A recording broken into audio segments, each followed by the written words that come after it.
ओम अज्ञानतिमिरन्धस्य ज्ञानञ्जनशलाखया चक्षुरुन्मीलितं येन तस्मै श्रीगुरुवे नमः।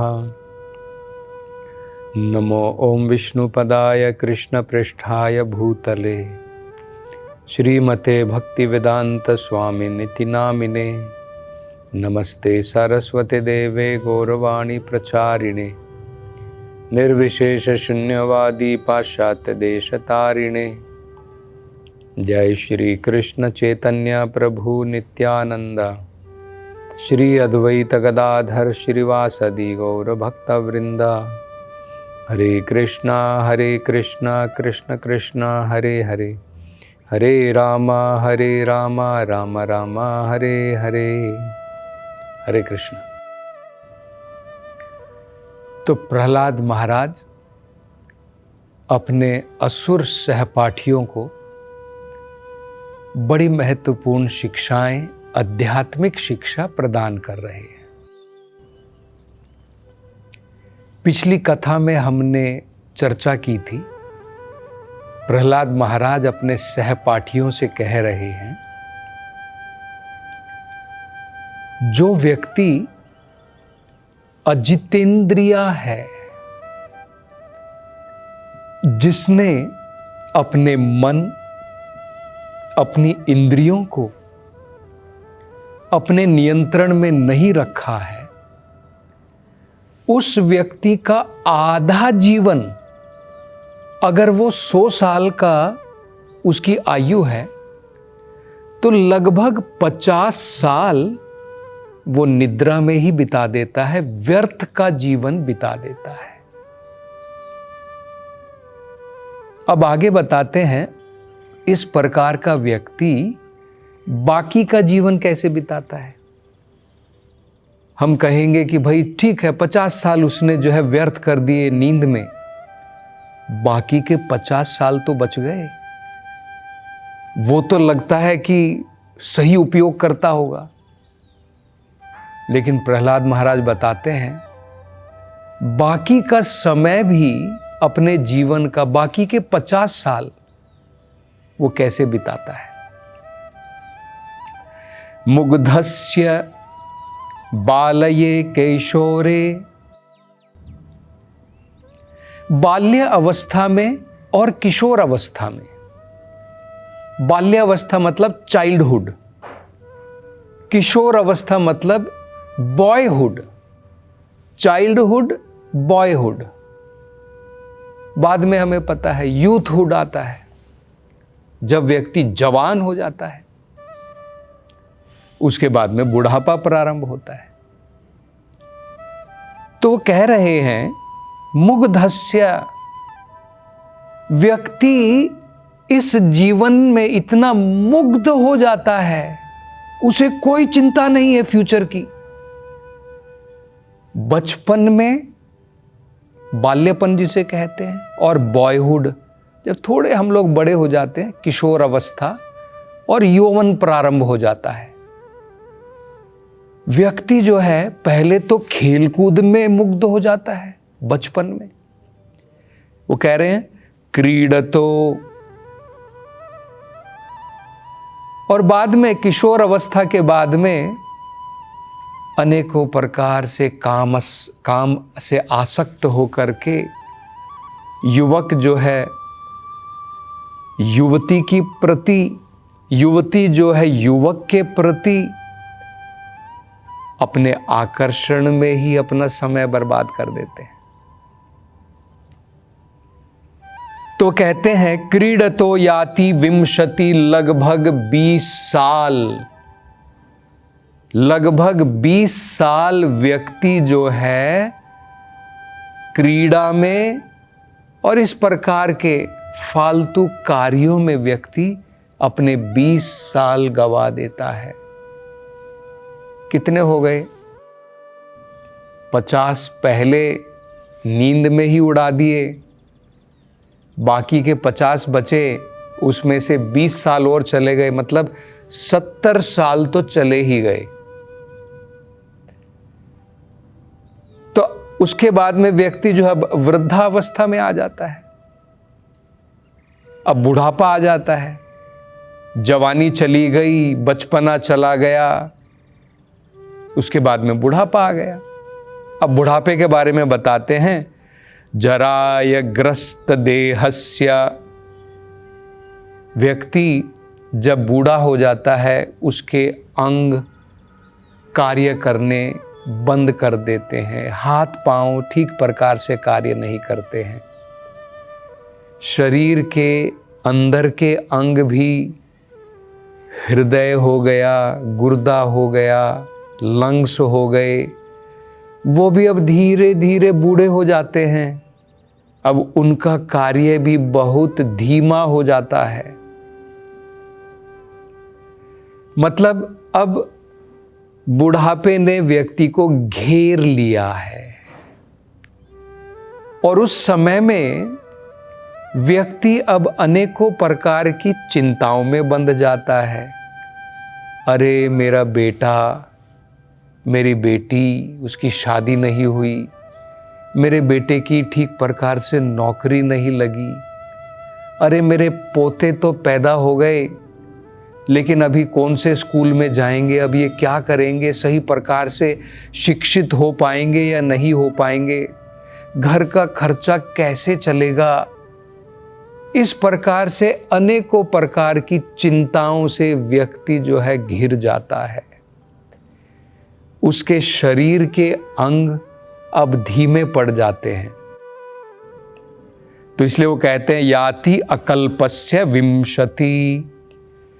इस प्रकार से और 20 साल उसके जीवन के बीत जाते हैं बुढ़ापे में। किसी भी प्रकार का ठोस कार्य वो नहीं कर पाता है। आध्यात्मिक प्रगति के लिए, उस रास्ते पर आध्यात्मिक प्रगति के लिए कोई ठोस कार्य, सॉलिड कार्य वो नहीं कर पाता है।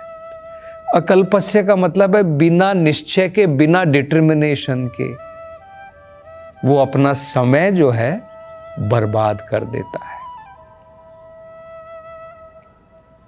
तो हो गए 90 ईयर्स, 20 साल चले गए बचपन में, जवानी में, और 20 साल चले गए बुढ़ापे में। पहले 50 साल, 20 साल, 20 साल मतलब 90 साल, बाकी रह गए केवल लगभग 10 साल मात्र उसके पास बाकी।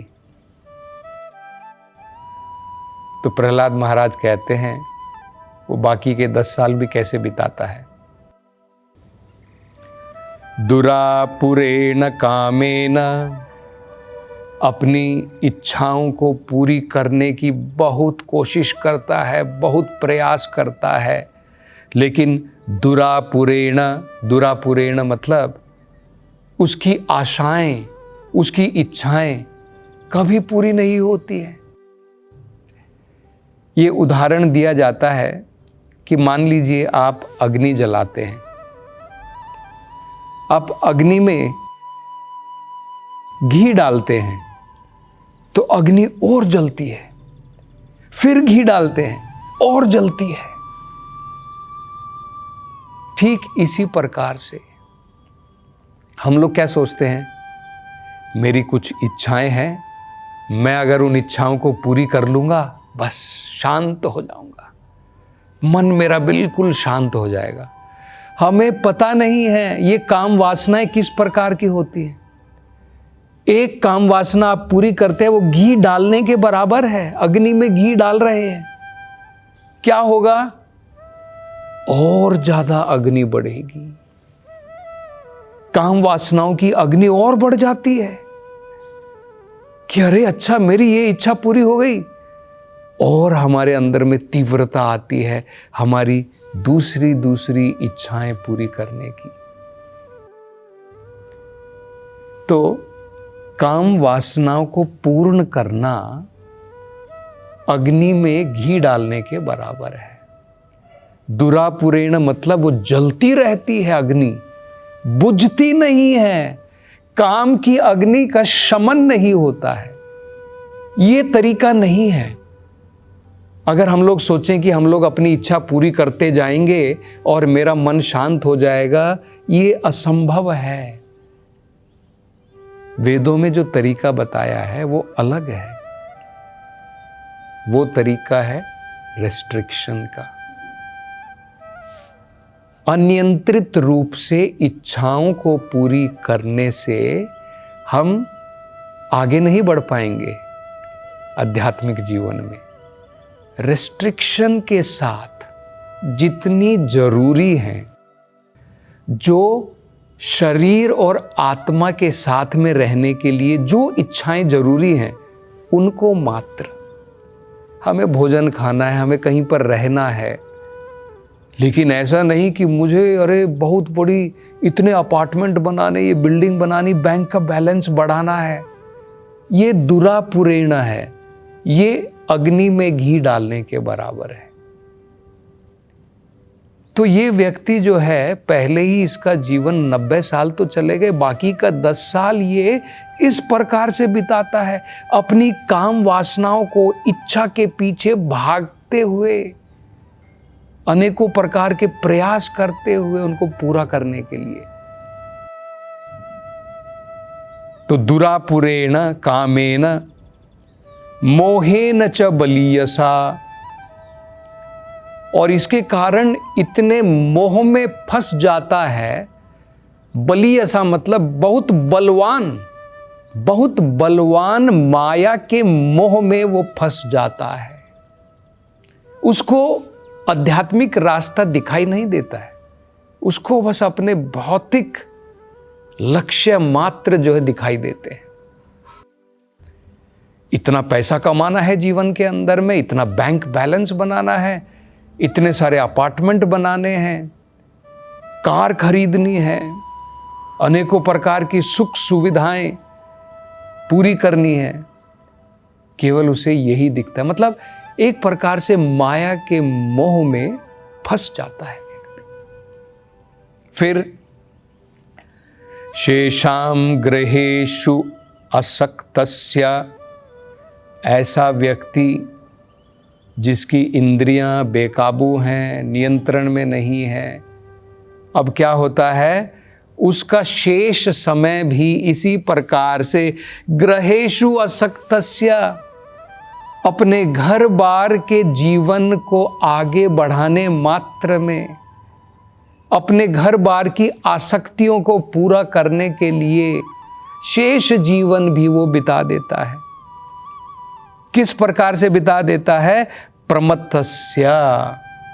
प्रमत्तस्य मतलब पागलपन की तरह, जैसे व्यक्ति पागल होता है। अपयाति ही मतलब बाकी का जो शेष उसका समय रह गया था, उसको भी वो बर्बाद कर देता है, केवल अपने घरेलू जरूरतों को, अनेकों प्रकार की जो इच्छाएं हैं, अपने घर को मात्र आगे बढ़ाने के लिए, उन इच्छाओं को पूरी करने के लिए। इसलिए देखिए, हमारी वैदिक सभ्यता के अनुसार, इसलिए तो प्रहलाद महाराज ने पहले ही कहा था, कौमार अवस्था से ही व्यक्ति को ट्रेनिंग दी जानी चाहिए भागवत धर्म के लिए। कौमार अवस्था से, क्योंकि देखिए, जब एक कहते हैं ना, एक कहावत है, बंबू जब हरा होता है आप उसको कैसे भी मोड़ सकते हैं, जब बंबू पक जाता है, पीला पड़ जाता है, तब वो मुड़ता नहीं है, तब वो टूट जाता है। कौमार अवस्था एक ऐसी अवस्था है, जिस तरीके से हम जीवन को ढालना चाहें उस प्रकार से ढाल सकते हैं। तो कौमार अवस्था से व्यक्ति को भागवत धर्म का प्रयास करना चाहिए। तो इसलिए वैदिक सभ्यता के अनुसार क्या होता था, पहले के 25 साल, अगर हमारा जीवन 100 साल का है तो उसको 4 भागों में बांट दिया जाता था। पहले के 25 साल, अगले 25 साल, उसके अगले 25 साल और अंत के 25 साल, 25 ईयर्स। तो इसलिए 4 आश्रम बताए जाते हैं। पहले के 25 साल व्यक्ति को ब्रह्मचर्य आश्रम का पालन करना चाहिए। बहुत महत्वपूर्ण है, क्योंकि यही समय है जब व्यक्ति अपने मन, अपनी इंद्रियों को नियंत्रण में करना सीख सकता है। ब्रह्मचर्य के अभ्यास किए बिना अगर व्यक्ति गृहस्थ जीवन में प्रवेश करता है तो केवल ग्रहेषु असक्तस्य, और जैसे उन्होंने कहा प्रमत्तस्य, वो केवल पागलपन मात्र है। वो केवल अपनी भौतिक इच्छाओं को अपनी इंद्रिय तृप्ति के लिए, भोग विलास के लिए मात्र अपना जीवन चलाएगा। जबकि अगर वो 25 साल ब्रह्मचर्य का पालन करता है तो उसने अभ्यास कर लिया है अपनी इंद्रियों को कंट्रोल में करने का। गृहस्थ जीवन में प्रवेश करने के बाद भी वो व्यक्ति नियंत्रण में रहेगा, अनियंत्रित नहीं हो जाएगा। फिर गृहस्थ जीवन वो चलाएगा 50 साल तक। अगले 25 साल मतलब वो जब लगभग 50 साल का हो जाएगा तब वो रिटायरमेंट ले लेगा। उसे कहते हैं वानप्रस्थ जीवन। बस हो गया, मैंने अपने घर की जिम्मेदारी पूरी कर ली, अब मैं अपनी स्पिरिचुअल लाइफ के बारे में सोचूंगा। वानप्रस्थ जीवन, और अंत में संन्यास। तो और प्रहलाद महाराज इस विषय में क्या बताते, इसकी चर्चा हम अगली कथा में करेंगे। हरे कृष्णा।